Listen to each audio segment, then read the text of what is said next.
Arly la grâce TV, la chaîne qu'il nous faut. Ne zappez pas. Regardez, Arly la grâce TV, la chaîne sensationnelle, la chaîne du moment. Téléphone nangana maboko na beti Arly la grâce TV na moni makambo na zuluka moteme sepeli yo. Ne zappez pas, cliquez na Arly la grâce TV okokuta pas conseil à bien okomona makambo ya kitoko oyo ekosunga bomoi na yo oyo ekobakisa mayele na yo batoli ya malamu mpona bakuple na bino makambo ya kitoko mpona mboka na yo. Arly la grâce TV. Chaque fin du mois nazwaka autant na compte na 1200 1300, mais automatiquement prélèvement moko automatiquement ependa okwera na compte bloqué moko boye. Attends moi 100 € moko boye lo ata 50 €. Abonnez-vous massivement na Arly la grâce TV.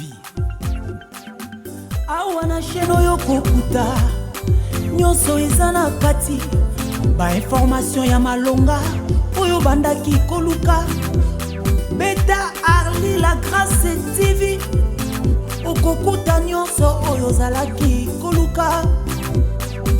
Mwana mama obukana te beta na YouTube Arly la grâce TV okozwa ba information batoli ya malonga oyo ekosunga yo.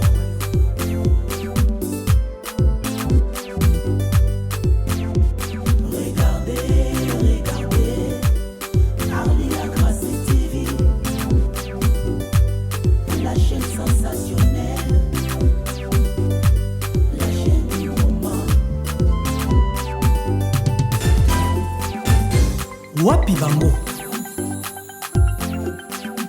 Arly la grâce TV, la chaîne du moment. Mabala mingi ekufaki ezongi bana babimaki bandako bazongeli baboti ba problème mingi na société ezwi ba solution pona ba conseil ya mama Arly la grâce. C'est pour cela restez collés, serrés, cimentés, scotchés, bétonnés na Arly la grâce TV. Wapi mamango yeyo nazomona te wapi yeyo mwasi kitoko boye yeyo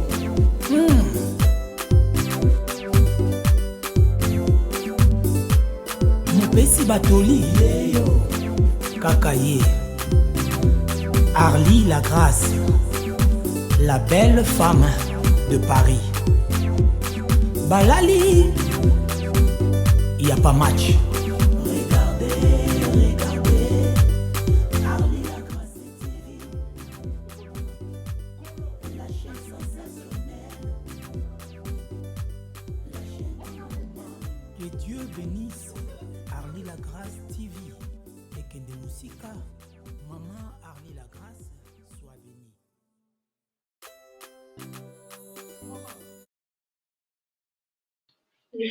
Salut les abonnés de Arly la grâce TV, j'espère que vous allez bien. Moi aussi je vais bien par la grâce de Dieu, Dieu fait grâce. Toye lisusu na poko ya lelo na mokolo ya lelo talaka nde bozawana bozela Arly la grâce TV aye kosala nini aye toujours na masolo ya kitoko oyo abetelaka bino butu pe moi oyo epesaka biso toujours ba leçon moko ya bien. Yango wana vraiment sans plus tarder to bandi émission na biso avant ko bana émission na kumsa ko belen kolo parce que soki nga nazali lelo envie eza na makasi na ngai te ya toujours na volonté na ye yango tokumisi ye topesi ye merci malgré ba persécution il est là toujours pour nous aider.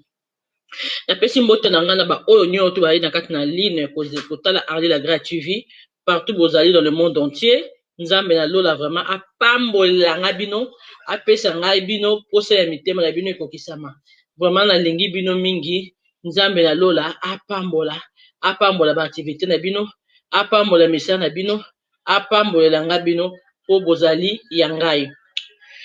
Bon lelo tobandi l'émission na biso kandi bomoni titre wana ndenge ezali mpona jeu loterie eza na moninga moko abenginga ayi mama Arlie yo mokolo masolo yo kolo ba analyse toyeso lisolo moko oyo oza kopesa mwa pasi yo onimola biso yango na bato baza na kati na émission bapesa biso réponse toyebaka soki bamoto osala eza malamu ya mabe. Ndeko na biso wana azalaka na kati na mboka oyo azalaki na problème moko ya classe azalaki na besoin asala ba projet esali ke ndeko na biso la akomi na poto awa akutana na ndeko na ye moko boye bon ndeko nga azali bandeko na ye proche te azali kaka tokoloba ndenge nini bakola esika moko na quartier nde akoyamba ye na poto awa la ndeko na biso ayambi ye na poto bakomi na poto awa ayambi ye na poto azofanda pa ndeko na biso il fallait qu'il abanda kosala bon tellement qu'il y a des difficultés financières moyen asala ezalaki te azalaki na famille na ye ezalaki na akomi na poto non akomi na Paris pardon alors pas na province mais les parents na ye bazalaki na bandeko ba parents bazalaki na bon na province ye akomaki na Paris pa ndeko na biso pe lokola ezalaki camarade na ye d'enfance ya mine d'enfance bakomaka bandeko ki camarade ya bomone ekomaka ntango mosusu bondeko ndeko na biso vraiment yambaki ndeko na biso vraiment très bien bakomaki kovanda ndako moko esali ke ndeko na biso te malingaki moninga na ye mingi azali koede vraiment na batransport mpona koviluka misala na bamomo mike vraiment azali kozanga eloko te. Ndeko na biso jour mosusu azwi transport abimi akei laka abimi azwi transport akomi na nzela akutani na moto moko boye moto yango bayebani ne mpe na baklasse nde moto yango abine ba oyo kotika ngai na tabac nasomba quelque chose la ndeko aza memi na tabac akende kosomba quelque chose ok ndeko na biso mobali akende kosomba quelque chose te ndeko na biso mobali abetaka na ye jeu loterie abetaka loto laka komi kuna abimisi mbongo asomi batike na ye ya loto agrate yango boye atala boye aganye mpe mbongo moko boye ya somme moko ya ebele laka ganye moninga mpaki curieux ayeba pourquoi comment ça se fait tokoti kaka moko baganye mbongo azosepela baganyaki mbongo moko vraiment ya important. Bandeko na ngai bilandalanda oyo na vie eza malamu te babi contentez-vous de ce que vous avez. Ndeko na biso na moni ndeko na biso mobali aganye ye pe akomi so intéressé tuni comment ezekaka ndenge nini babetaka yango ndenge nini bajouaka yango ndenge nini ndeko na biso mobali pa expliquer ndenge nini ye asalaka apesaka mbongo na ye azosui batike agrate ezali kaka jour ya chance soki olingi soki ograte ozwi soki okadi ozwi te operdre. Ndeko na biso mpe amoni ndeko na biso aganyaki mbongo ebele epesi ye posa ya kobetaka baloto. Ndeko na biso akoti na jeu loto akomi kobeta loterie lera akomi kobeta loterie akomi na kobeta loterie akomi ba accro na loterie nde balobaka accro akomi kobeta loterie esali ke lera ale mbongo bapesaki na moninga na ye ke batransport ya biloko mike yango akobeta yango loterie tellement azobeta azoganye na ye azobeta azoganye na ye te esali jour mosusu kaka boye ayebisi ndeko na biso mobali oyo bavandaki ndako moko akosi yabine nono na besoin nasala projet moko boye mais projet esala nga mbongo ebele soki moyen ezali oyo defisa nga mbongo mpona osala projet wana na kozonga na province projet koya na province. Ndeko na biso te malingaki mpe ndeko na biso mobali mingi makasi ahésitaki te ndeko na biso azwi bambongo ebele apesi na valeur atanso ba 500 euros oyo apesaki ye bon d'accord nazopesa confiance zo 500 euros oyo na mois prochain nakobazosengi ba 1000 euros comme ça mbongo na pesi yo osala ngo ba projet wana elobi na ngai ezali valeur ya 1500 euros mais nga na pesa 1000 euros comme ça soki esimbi ozongo rembourser ngai ndeko za premier ete na ko rembourser ba mbongo na yo. Bandeko na ngai boyoka lisolo na ngai vraiment bokoto papa JR pro mobali bokoto Mama Nisalesi Bokoto, Mama TKM, Mama Bibiche Bokoto, Mama Patience à moi Bokoto, Mama Tsadi Christelle Bokoto, Bokoto, Lisolo, Oyo, Lisolo, Moko, ya passe, na la 45 minutes pour na kobeta Lisolo, na biso Oyo, yango toki de vraiment na lombango mingi. Bo like ba vidéo na ngai, bo like vidéo, na zomo bo like te, bo like, et ça la kaba bien, so bo like, vraiment que ça la bien, papa na ngai, boyoka lisolo oyo mama Hortense Emeno boyoka lisolo papa Emery Seleto yoka lisolo oyo papa na ngai Jansi Kalesa na Brésil yoka lisolo ya pasi BBC Muzu yoka lisolo oyo j'ai loterie ememi mutu wapi moninga na biso to kote lisolo na biso moninga na biso azubi mbongo wana apesi ye pas mbongo wana ok ye kasi ke azu mbongo wana pour ok nango province ba biloko ya sala ok ye azu mbongo wana bi donc dans une semaine là apesi mbongo wana moninga azu mbongo wana bandane ko beta jeu loterie beta kana jeu loterie beta kana jeu loterie beta kana jeu loterie abeta liaka na eta ganyaka te abeta donc asomaka ba tike ba grata quand so ba donc ba chaîne ba tike ba pona ko gratter ka azo gratter kazo ya te mbongo pe ke dans mbongo pe sila mbongo pe ke dans te mbongo sila azo akoti ka buwana ye bi ke te nene muto a gagner ki un jour ngape na ko gagner na continuer kaka ko beta jeu loterie franchement bande ko na ngai bilanda landa na mokili eza mabe soki moninga njama azwi na moyen moko boye ezata yo pe ozaka la moyen wana nzamba yebi ndenga sa makambo na ye et puis jeu loterie yango na ina tuna be question na ngai bande ko na nga bo répondre ngai est-ce que jeu loterie eza malamu ya mabe boko répondre nga bana fin émission mama Nisa bokoma jeu loterie eza malamu ya mabe mama Patience bokoma mama TKM bokoma mama Bio bokoma vraiment soki jeu loterie ya malamu mabe mama Sadi mama Hortense mama na biso vraiment bokoma mama Ornélie bokoma mama Ornélia bokoma na ozela bino bokoma jeu loterie eza malamu ou eza mabe papa kabongo donc bandeko na ngai esali ke ndeko na biso na jeu loterie za kobeta azwi koteka kobeta moninga ebika ke ana mbongo po asala ba projet oyo balobaki bakosala bandeko na ngai bazo continuer kaka na système wana beta esali ke mbongo esilaka te atika na mbongo apesaki moninga apesaki etika na 200 € ya pamba bandeko 200 € ya pamba donc mbongo tout azalaki nango 1000 et quelques euros esili na jeu loto parce que moninga basaki sur 5 komaki 1000 € na 1000 € azalaki nango atika na 100 € tellement ekomi les soucis azoyi basi ndenge kosala te esalaka moninga mofai kaka abima moninga ibo d'accord akosika moninga mona kei na province na projet wana comme ça soki ebandi esimbi nga na koyebisa yo comme ça soki ebandi kofuta na kozongela yo mbongo na yo moninga na yebi bonne chance nzambe azala na yo kende malamu ndeko na biso pasi makolo na maboko akei province akipa na bango kuna na souci wana akipe kuna soki kokontinue te na misala na tika nango oyo il faut kana continuer kobeta on sait jamais ta mosusu nakozwa ndeko na biso a continue kobeta su na province kaka jeu loterie azo continue kobeta jeu na ye wana loto azo kobeta loto esali ke tellement que fatigué à kobeta ngo ateka na 50 € na mbongo o tout azaka na likolo ya jeu loto bandeko bokoto bo like vidéo bo like boko rater bo like bokoto boza wapi bokoto ba oyo abetaka pe jeu loterie bokota boyoka lisolo oyo ya pasi oyo bapesi ngai na mama Arli abeta eza vraiment pasi mingi ndeko na biso azo continuer kobeta jeu loterie na ye ndenge ezalaka azobeta ba les filles azobeta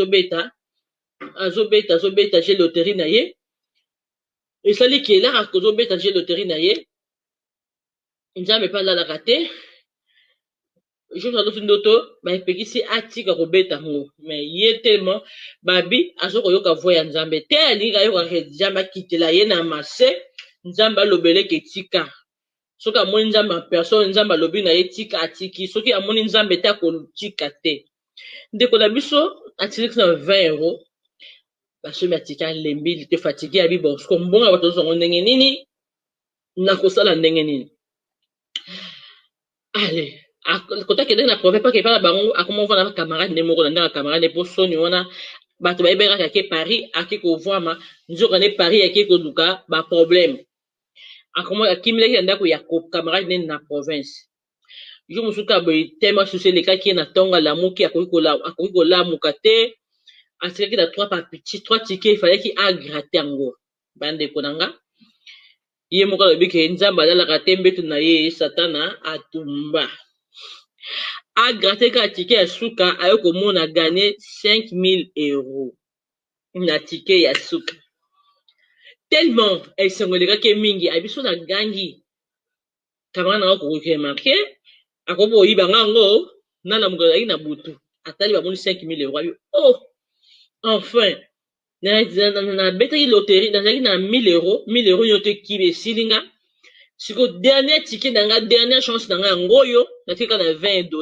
20 euros pardon na €20 yo na beti ticket oyo biti na 5000 donc lobi na tongo na okende na nini na taba nakende kopesa bango mpo bapesa nga mbongo ndeko biso na buto alali ba promité azolota ba Angelou Gabriel hein ba Angelou azokolota bango bana buto wana aza kolota kaka ba Angelou baza ko donc ponge ezate donc ponge mo esengo kaka 5000 euros vraiment elota so amoni donc il faut ba keka kozwa ngo po eza ba mbongo ebele la na muki pe na tongo a brosser aisi moninga ne kana bimi moninga na bika ke abimi azoya ayi mesengo te ayi ba vraiment joyeux là on devrait ça monique moninga na zali très joyeux. Bonsoir maman Sadi Christelle, bonsoir à toi ma copine privée on t'en sait. Bonsoir na kene no koto na nzela na yeli peut-être de quoi na nzela parce que yeke na kati awa ndeko na biso bali kotunga nzela taxi pour joaki oyeba ndenge nini avec taxi pour aboye ko ba transport en commun pour ebeki na transport public ba koko yiba ngo ko sele mabe daki ko vena mutu te de yiba zo ba taxi ba joaki mutu de yaki atia ke na ye akosala ndenge nini abali ko fie ba pochi na monite aluki ba partout a monite ndeko na biso akomi na suka azoyeba sulte maele suki ye abiseki kamana na buto yibaki ngai maintenant le matin quand je suis réveillé j'ai pris vraiment le papier na tia na portefeuille là la bibi na to na moni yango suku elimu yo bien ndenge nini o makam na mona 5000 euros ba ezaki rembourser nyongo rembourser mbonga copain nga na ça derrière ba projet na ngo besoin ko sala 5000 euros elimu kaka boy ndeko na biso asimu tu asimbi makolo asimbi mapeka kaka mutu te makolo mapeka partout asimbi aluka mbongo na ye aluka patike na ye ya o aganyaki tike pe lukie asali ba 30 minutes ya koluka azongi ntina ndako afuye asali pardon atamboli ba trajet banda kota kedaki ti makolo azoluka ba taxi men ata so taxi kwa na taxi amona taxi wana amemaki ye te ayebi te asala nini il faut rembourser mbongo bato 1000 euros aoyisa kamana ndenge ni kamana yebi kaka kenda kosala ba projet kamana yebi te kabetaka loto na ndako moko za kolala pe na pa kamana mosusu wana pe ayebi te ke abetaka loto siko azoyeba te moto ayibi mbongo wana camarade na changaki etike ou bien ekwela nzela ou bien magie noire magie rouge magie jaune toyebi te soki ya magie nini bandeko na ngai ndeko na biso alembi ndeko na biso vraiment alembi kolela pasi elekeli ye mingi na motema amoni kaka moyen asala autrement eza te amoni moyen asala autrement eza te abi fonesaka camarade na ngai vérité nayebisa ye vérité eloko oyo ekomelinga eza vraiment nini parce que c'est pas normal il faut kama na ngai azozela mbongo na ye il faut na rembourser mbongo na ye siko ngai awa mbongo tu eza te nasika na $20 na 20 euros na 20 euros oyo nakosala ndenge nini nayaki na espoir nayaki na mbongo oyo na gagné ezalaki ebele mbongo moko oyo ebele bandeko na totie mwa pause tokutana na après eloko oyo elema oyo totie mwa pause à tout à l'heure.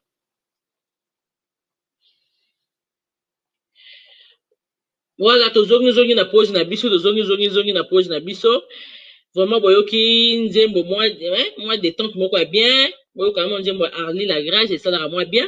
Arlie ayeka ko pesa biso basango ya bien, masolo moko ya bien, masolo epesaka esengo, masolo epesaka bien, epesaka biso toujours ba réflexion, te ba ko raisonner, te ba ko réfléchir très bien na vie, te ba autre sala. Bandeko nazo ko sabino ndeko na biso asili mayele, azoyeba so eloko akosala te, asala nini, azongela camarade na ye oyo afudesaki mbongo asala nini. Yango ngai mama Arlie vraiment na ye ana chaîne oyo, la chaîne Arlie la Grâce TV, iboso na bino bozali yo bozoyoka ngai vraiment boyisa biso ndeko na biso asala nini po azoyeba so eloko akoki kosala te, akomi na suka asala vraiment nini. Bandeko na ngai bokoto bo partager lenga vidéo oyo, bo partager vidéo et que ça la bien, bo partager vraiment vidéo et que ça la bien pour na yo, pour na nga, pour na biso nyonso tout to e ba vraiment j'ai loto auto betaka je ba to ba betaka eza malamu ou eza mabe.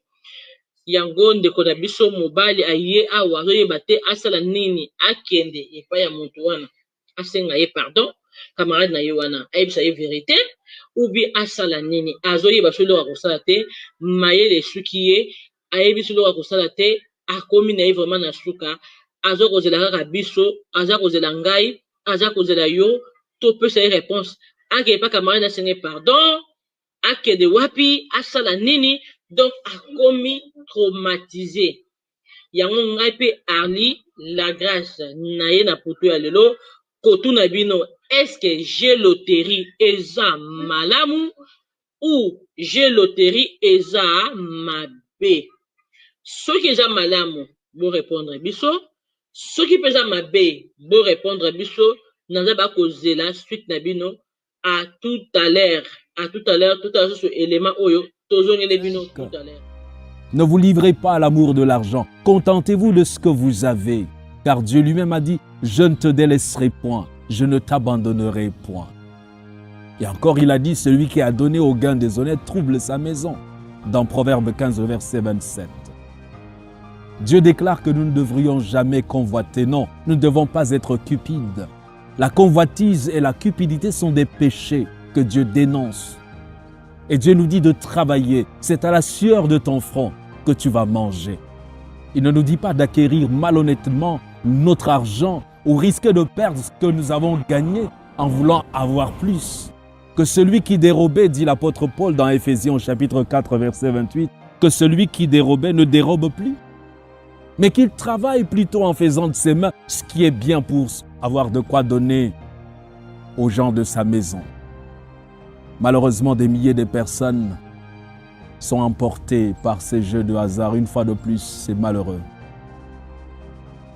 Nous ne devons plus nous adonner à ces plaisirs de la facilité. Alors nous n'allons pas ouvrir de nombreuses portes à la tentation. Les aspirations religieuses même se refroidissent au contact de ces différents jeux et nous nous détachons de Dieu en nous attachant à l'amour de l'argent. Dissipation, volupté, passions indomptables auront bientôt rempli notre monde de violence parce que déconnectés de Dieu.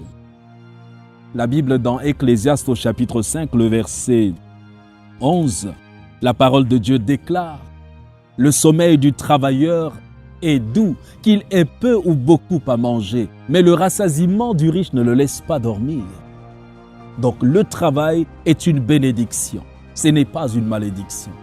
L'oisiveté porte atteinte à la foi et contriste l'esprit de Dieu. L'eau stagnante est pernicieuse, on le sait, tandis que l'eau limpide et courante dissipe les inquiétudes, mais aussi dispense la vie sur ses rives, dispense la fertilité et la gaieté. Nous ne devons pas rester oisifs. Tout travail honnête est béni de Dieu. N'oublions pas ces paroles du sage. Dans Proverbe 13, le verset 11, la richesse mal acquise diminue, mais celui qui amasse peu à peu l'augmente. Ne te tourmente pas, dit encore le sage, pour t'enrichir. N'y applique pas toute ton intelligence? Veux-tu poursuivre du regard ce qui va disparaître? Car la richesse se fait des ailes, et comme l'aigle, elle prend son envol vers le ciel. Je prie que Dieu arrache nos frères et nos sœurs des chaînes de jeux de hasard, et qu'ils puissent retrouver toutes leurs facultés spirituelles, mentales et intellectuelles pour se mettre au travail, afin que nos jeunes, afin que nos parents deviennent des entrepreneurs, des créateurs d'emplois, des incubateurs d'idées novatrices, des jardins d'espérance. Que Dieu nous bénisse. Oui, bandeko na ngai tozongi lisusu tozongi vraiment na live na biso tozongi toza kotuna kaka est-ce que j'ai loterie eza malamu ou j'ai loterie eza mabe. Yango wana vraiment bandeko na ngai bo participer na émission na biso pour na toyebisa ndeko na biso réponse ou ndenge ya kosala est-ce que akobeka camarade na yesenga ye pardon aloba ndenge j'ai loterie ya malamu mabe tozozela ba benga bobenga téléphone beza nanga ouvert bobenga toloba soki j'ai loterie eza malamu to eza mabe tobenga téléphone eza ouvert tobenga téléphone eza ouvert tobenga bolaike ba fille Arli Révélie Arli tobenga toloba soki j'ai loterie ya malamu ya mabe na moi mutu moko abengi to yamba ye. Allô maman Oui, allô. Oui, présente-toi, maman, c'est qui? Obengi, Ozawa, puis on a mboka nini? Comme la Christelle, na Paris. Ah, maman Sadi Christelle. Tozo koyoka yo maman Sadi Christelle.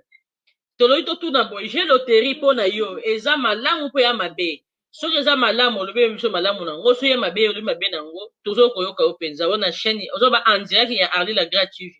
Ah. J'ai le deux, c'est un peu là, déjà au hasard, dans mon langue, mais ils ont bien été.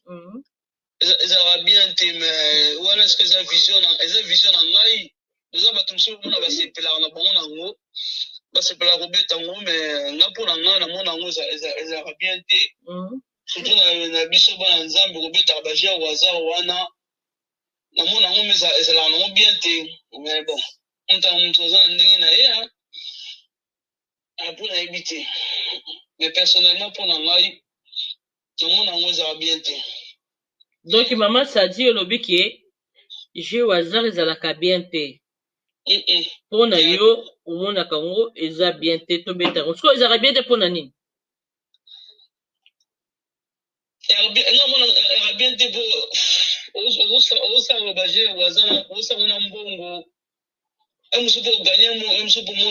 Gagner à hôtel.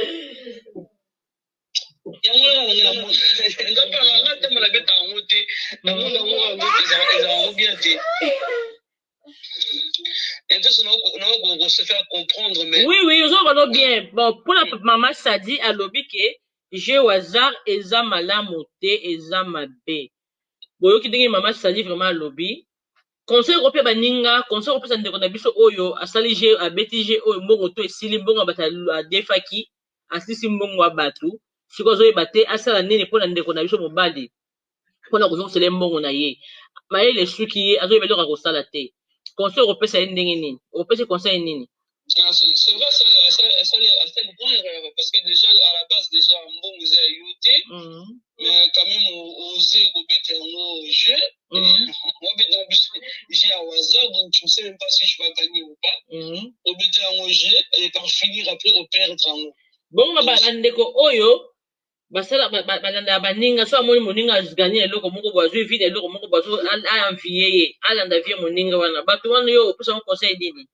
balanda te mutu na mutu ana étoile na ye mutu ana chemin na ye c'est parce que mutu akoti domaine moko ye aréussir yango ke yo pe forcément il faut que ta domaine wana ye so aréussir yango ça veut pas dire que yo po réussir parce que mutu ndenge ezala mutu na nzela na ye mutu na bénédiction nzambe atia na liboso na ye so nzambe atia na ozala béni te na nzela wana ozala pe béni te tolandi no mutu so mutu ya nzambe atia te mutu so asimbi oyo ozala béni aza béni yo olanda ok c'était pas pour toi donc bilanda landa c'est pas bon donc tambola nde nzambe olingo atambulisa yo lokosala makambo na oyo eza bien mpona yo na parce que namoni xy asalaki nga mpe nameka nasala mpo nga mpe esimba na bilanda alanda c'est pas bon moto luka alandaka chemin na ye alandaka oyo amoni eza bien mpona ye non po amonaka bamiso basali nga mpe naluka nasala ngo non ça c'est pas bien oyekomoni c'est ça c'est pas bien. Merci beaucoup Maman Sadi, to sepe vraiment intervention na yo bilanda landa eza malamu te mutu na mutu aza na destination na ye mutu aza na chemin na ye mutu na mutu aza na mayele na ye onzambe apesela ye nzambe soki apamboli yo na likambo boye eza te loko bapamboli moninga likambo ifo osala likambo moninga basali no bilanda landa eza malamu te okosimba touche yango ndeko ya mobali asimbi touche po alandaki bilanda landa moninga beti loto aganye yo mpe obibi nga mpe na lobeta mpona ganye ok eloko na eloko ya na ngonga nango eloko ya ta nango nzambe ayebi asala ndenge asalaka abenisaka moto na ndenge na ye vraiment nzambe apambola Mama Sadi vraiment nzambe apambola yo toyoki ba intervention na yo nzambe na lola amona yo amona yo amona yo. Merci beaucoup. Merci beaucoup à toi, Maman Sadi Christelle. Merci à toi aussi. Ciao, allez, ciao, ciao.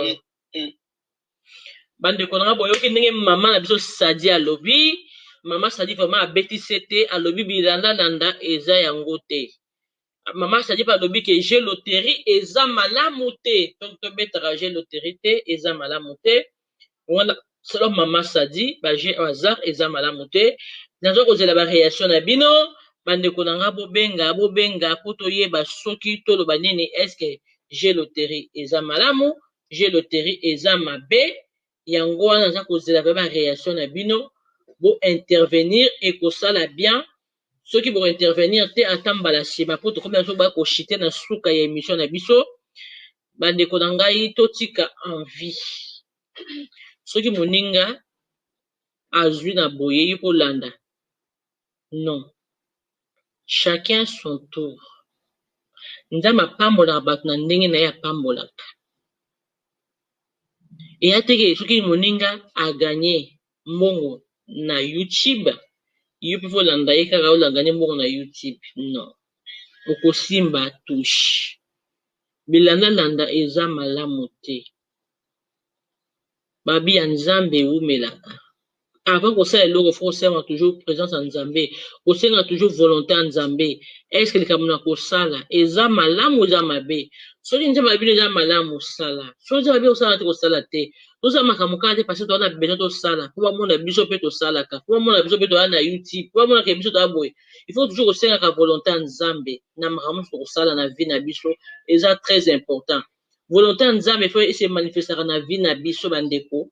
Volonté en Zambé faut se manifester na vie ya bana nzambe soki olingi nzamba pambola yo kolinga tokendaka de gauche à droite senga nzambe nzambe abi invoque moi la Bible dit invoque moi je te répondrai to invoque nzambe wana na ndenge nini na ba prière avec des supplications avec des actions de grâce bandeko na ngai na koyisa bino le monde est mauvais mokili et baby vraiment toza toujours na présence ya nzambe toza tuna présence en Nzambe toyeba eloko tolingi na vie na biso boyoka mwa liteya oyo ya mokie pasteur na biso apesaki biso pasteur Gaïse Panzi boyoka mwa liteya oyo mwa conseil oyo esala bino bien comme tokutani na prochaine tokutani tout à l'heure boyoka ba liteya oyo ya ndeko na biso ateyaki biso boyoka ngo ekosala bien toyoka ngo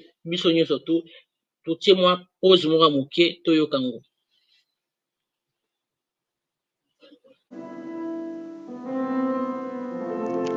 On lit Luc chapitre 4 versets 16 à 19. Luc chapitre 4 versets 16 à 19. Jésus se rendit à Nazareth où il avait été élevé et conformément à son habitude, il entra dans les synagogues le jour du sabbat. Il se leva pour faire la lecture et on lui remit le livre des prophètes Ésaïe. Il se déroula, il trouva l'endroit où il était écrit « L'Esprit du Seigneur est sur moi parce qu'il m'a consacré par l'onction pour annoncer la bonne nouvelle aux pauvres. Il m'a envoyé pour guérir ceux qui ont le cœur brisé, pour proclamer aux prisonniers la délivrance et aux aveugles le recouvrement de la vie, pour renvoyer libres les opprimés, pour proclamer une année de grâce du Seigneur. Ensuite, il roula les livres, les remit aux serviteurs et s'assit. Et tous ceux qui trouvaient dans les synagogues avaient les regards vers lui. Alors il commença à leur dire, aujourd'hui cette parole de l'Écriture que vous venez d'attendre est accomplie. Dis aujourd'hui, cette parole de l'Écriture que vous venez d'attendre est accomplie. On acclame la parole du Seigneur. Deuxième chose, c'est que j'ai aimé. Maintenant, pourquoi j'ai bien intitulé la grande délivrance? Lazare était mort. On dit que Jésus, ton ami est malade. Jésus ne voulait pas partir. Ton ami est mort. Au lieu de partir le premier jour, il n'est pas parti. Au lieu de partir le deuxième jour, il n'est pas parti. Au lieu de partir le troisième jour, il n'est pas parti. Mais le Seigneur a dit, je pars seulement le quatrième jour. Or, dans la chiffrologie, le chiffre 4, c'est le chiffre de Judas. Judas est né le quatrième enfant de Léa. C'est le chiffre du roi. Or, Jésus avait ce titre. Il est parti le quatrième jour.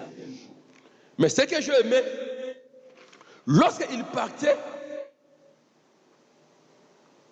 il a vu Lazare. On appelle ça la grande délivrance. Quels sont les aspects de ta vie qui ont besoin de la délivrance? Jésus a dit premièrement le premier aspect. Lazare sentait déjà. Jésus a dit ôter la pierre. Première chose qui est très capitale dans la délivrance, de ôter la pierre. Dis Amen. Pourquoi il a insisté de ôter la pierre?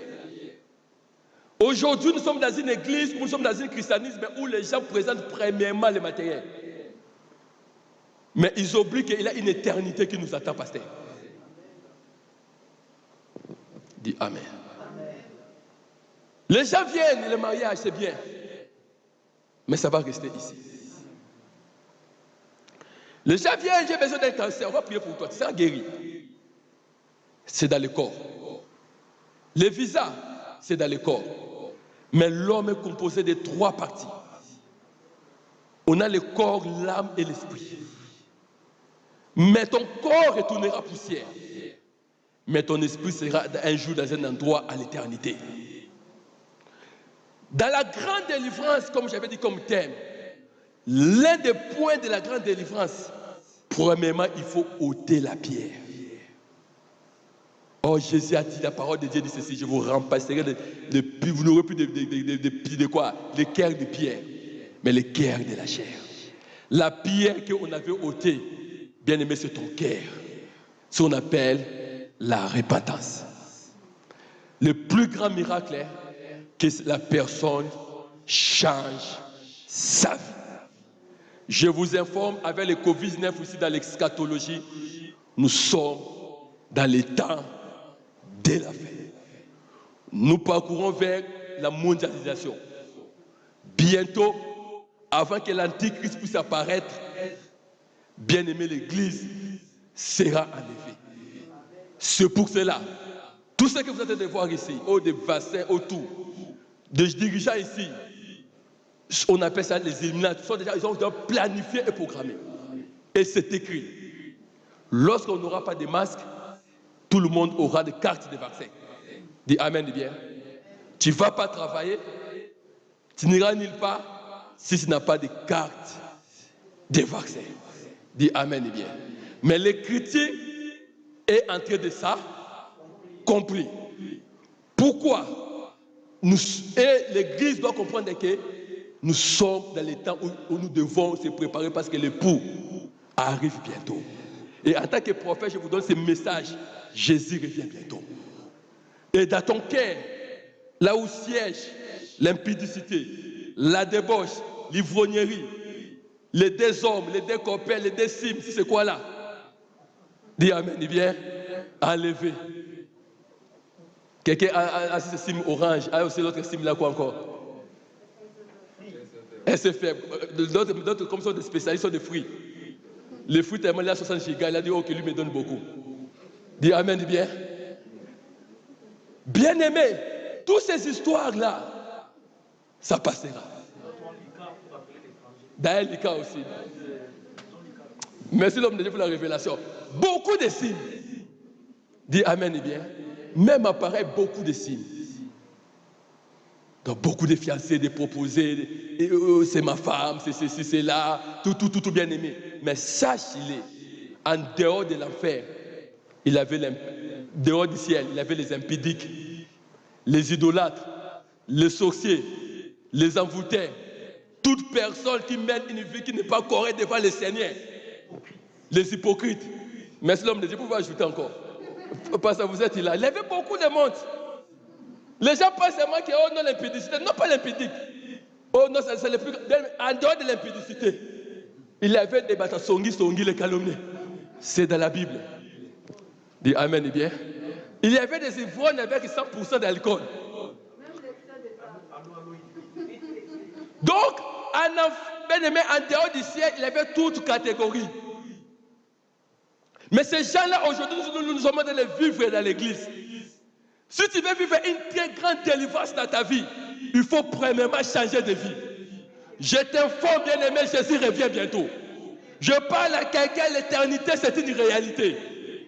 On va prier, on va délivrer des gens. C'est bien. Bien-aimé, mais Jésus avait fait un miracle que j'aime beaucoup. On est venu avec un paralytique. Selon la famille, Seigneur, guéris notre monsieur. Dis Amen. Si c'était aujourd'hui, Yamba Libala. Dis Amen, il vient. Nous sommes des serviteurs. Les papiers, reçoit 10 ans. Non, soit de 10 ans. Dis Amen, il vient. C'est bien. Je ne suis pas contre le matériel. Dieu va nous équilibrer. Mais lorsque les paralytiques étaient couchés, c'est oui. Jésus a dit premièrement, il a commencé par quelque chose que j'ai aimé. Il n'a pas dit, sois guéri, prends ton lit. Mais il a dit, tes péchés sont pardonnés. Il a commencé par le spirituel pour attaquer le matériel. Mais les malheurs de l'église aujourd'hui, on commence par le matériel pour attaquer le spirituel. Or, la Bible déclare dans Deutéronome chapitre 28, si tu obéis à ma parole et tu le mets en pratique, je te donnerai la supériorité sur toutes les nations. On commence premièrement par l'esprit, et puis on termine par le matériel. Mais le diable, qui est notre ennemi, il était là-bas aussi chassé de nom de Lucifer. Et il refuse que nous puissions aller là-bas. Lui, il commence par le matériel pour te détruire ton âme. Mais Jésus, comme il est notre papa, il sait que après ce corps ici, tout ce que tu peux recevoir, ton âme sera un jour en enfer. Mais le Seigneur commence par le spirituel pour terminer par le matériel. Mais Satan commence par le matériel pour détruire l'âme. Je répète, je parle à quelqu'un. Il peut tout te donner la gloire, le coup mouzoua, mbongo zoua, les femmes prenaient tout. Mais son souci, ton âme puisse périr. Mais j'aime notre Dieu, c'est un Dieu d'amour. Il n'a jamais créé l'enfer pour nous. L'enfer fut créé pour le diable et ses acolytes. C'est pourquoi la Bible déclare qu'il refuse la mort d'un péché. Et il a besoin que nous puissions se convertir et de donner notre vie à Jésus. C'est le plus grand délivrance parce qu'il a une éternité qui nous attend. À quoi sert un homme de gagner tout ce monde? Quel que soit le nom qu'on peut te donner. Maman telle, maman qui gagne, l'homme tel, et les grands prêtres, celui qui est vraiment prêtre, tout ce qu'on peut te donner dans ce monde, ça va rester. Mais l'éternité nous attend. C'est pour ça que je vous dis, le livre de vie est réel. Jésus a besoin que tu sois totalement délivré dans tous les parties, mais la plus grande délivrance, c'est la première partie. Et je lance un appel à quelqu'un. Jésus t'aime. Dis Amen et bien. Jésus revient bientôt. Les titres ne peuvent jamais sauver quelqu'un. Tu peux être protocole. Même Judas a chassé des démons. Dis Amen et bien. Tu sais que Judas avait chassé des démons. Il est venu se donner les rapports. Il a dit, Seigneur, les esprits sont en train de nous obéir. C'est ça aujourd'hui l'Église. Dis Amen. Personne ne vous trompe. Ton titre ne te sauvera jamais. Tu peux être pasteur, protocole, modératrice, chanteur. Ce sont des talents que nous avons reçus. Mais ce qui est le plus important, que notre nom soit écrit dans les livres de la vie. Ce jour-là, ne sois pas impressionné par des miracles. Je suis dans le domaine de la délivrance. On a vu et le faux et le vrai. Dis Amen. Le diable peut imiter tous les dons spirituels, mais le diable ne peut jamais imiter le fou de l'esprit. Car en lui, il n'y a pas la sainteté et l'amour. Mais il peut prophétiser, il peut guérir dans les faux, mais en lui, il n'y a pas la sainteté. C'est pourquoi je vais dire dans la vie de quelqu'un, je vous amène un message de l'évangile. Bientôt, il revient. Et je vous présente, que bien aimé, l'avantage d'être au ciel que d'être ici. Et toi qui n'as jamais donné ta vie à Jésus, c'est le moment. Toi qui me suis dans les réseaux sociaux, tu étais pendant ces 120 jours. Au Canada, aux États-Unis, Jésus revient. Donne ta vie à Jésus-Christ. Car il y a une éternité qui nous attend. Et dans le son de la trompette, l'archange Michael va sonner les trompettes. Et j'aime cela. Les morts en Christ. Restez. Ah, et nous les vivants, nous serons transportés dans le ciel. Et vivre avec Dieu de l'éternité à l'éternité. Alors, qui va te séparer de l'amour de Christ? Bien-aimé, Jésus-Christ est le trésor caché. Les gens qui étaient partis trouver, ils ont dit que non, ma maison n'a pas de valeur. Je vends cela pour trouver le trésor caché. Pour avoir Jésus. Bien-aimé, le monde ne peut jamais te donner rien. Mais Jésus peut te donner quelque chose.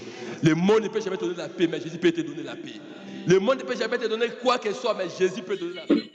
Bande konanga boyoki va ndenge pasteur so gaïse panzi ategi biso alobi mwana quelques minutes oyo na mateya na ye boyoki bido moko ndenge alobi il faut d'abord délivrance to dans ma délivrance et bandara na nini délivrance et bandara de boso na spirit tout ça na âme corps âme esprit.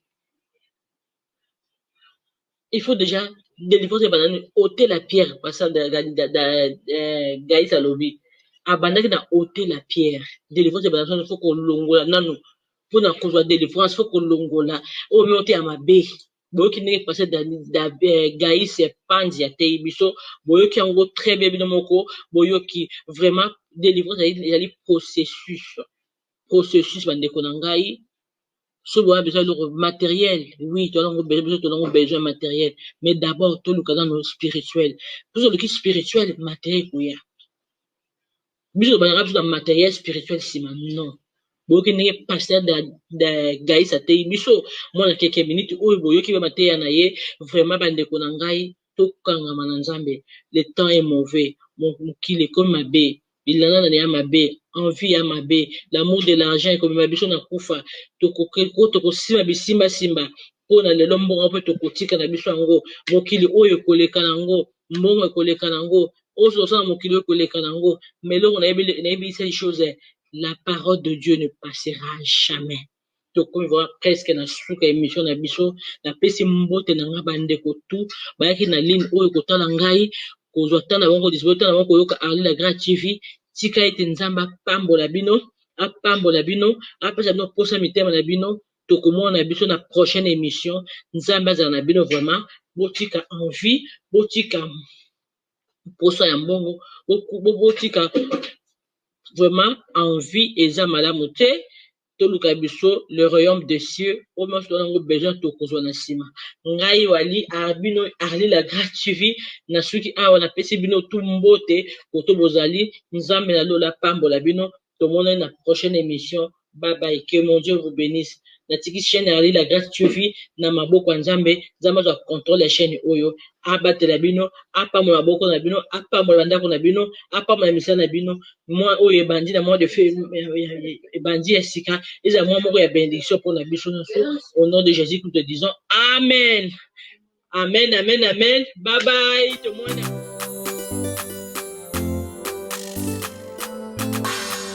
Arlie la grâce TV, la chaîne qu'il nous faut. Ne zappez pas. Regardez, Arlie la grâce TV, la chaîne sensationnelle, la chaîne du moment. Téléphone nangana maboko na beti Arlie la grâce TV na moni makambo na zoluka moteme sepeli yo. Ne zappez pas, cliquez na Arlie la grâce TV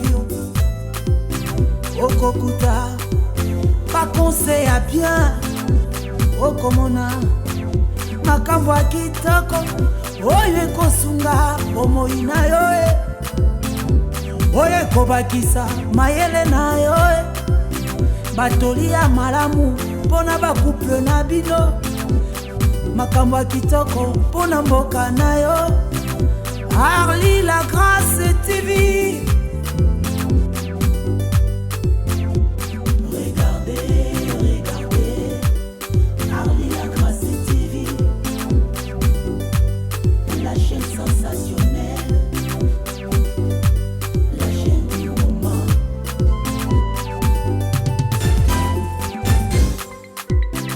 Abonnez-vous massivement na Arlie la grâce TV. Awa na chaîne oyo kokuta nyonso eza na kati ba information ya malonga oyo bandaki koluka. Beta Arlie la grâce TV okokuta nyonso oyo zalaki koluka. Mwana mama obukana te, beta na YouTube Arlie la grâce TV okozwa ba information batoli ya malonga oyo ekosunga yo.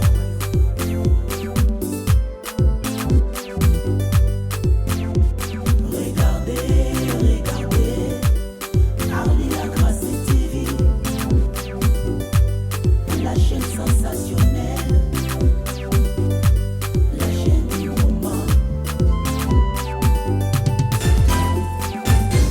Wapi bango Arlie la grâce TV, la chaîne du moment.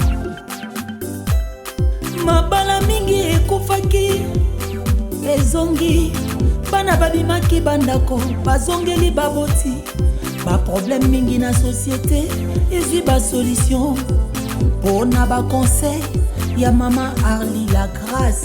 C'est pour cela restez collés, serrés, cimentés, scotchés, bétonnés na Arlie la grâce TV.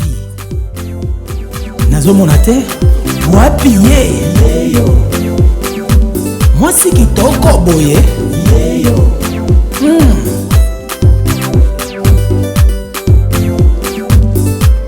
mopesi batoli. Nazomona te wapiye mwasi kitoko boye